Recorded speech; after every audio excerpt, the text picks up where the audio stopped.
बिस्मिल्लाहिर्रहमानिर्रहीम। आज हमने इफ्तिताह किया है मुल्तानी कॉर्नर का। मुल्तानी कॉर्नर 8 नंबर चुंगी के ऊपर तुगलक रोड के कॉर्नर पे एक बेकार जगह थी और ये काफ़ी अरसे से खाली पड़ी हुई थी। तो जब थोड़ा सा पता किया गया तो पता चला ये कारपोरेशन की जगह और 3 मरले सिर्फ जगह है और लोगों ने इसको गार्बेज फेंकने की जगह बनाया हुआ था। तो फिर हमने सोचा कि इसको सिटिंग एरिया बनाया जाए, क्योंकि तुगलक रोड के ऊपर कंजेस्टेड आबादी है और लोगों की इस तरह की रिक्रिएशन की जगह नहीं है। इसको डिज़ाइन किया गया और इसमें कोशिश की गई कि जो मुल्तान का लोकल आर्ट है, जिसको फ्रेस्को कहते हैं, उसका इस्तेमाल किया जाए।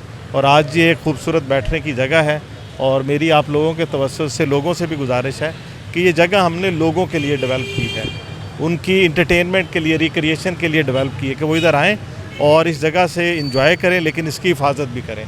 इसके अंदर जो लाइट्स लगाई गई हैं, पेंट किया गया है, फ्रेस्को का काम किया गया है, फूल लगाए गए हैं, वो लोगों के लिए, तो लोगों ने इसकी हिफाजत भी करनी है।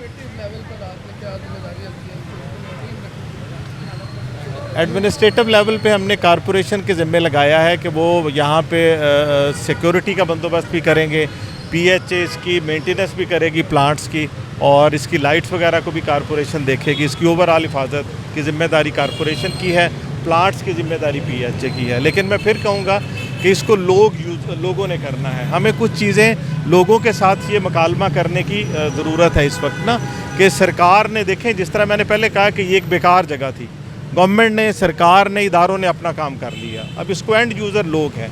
तो अब कुछ लोगों की ज़िम्मेदारी है कि लोग जब आएँ इस जगह पे तो बेहतर से बेहतर इस चीज़ का इस्तेमाल करें।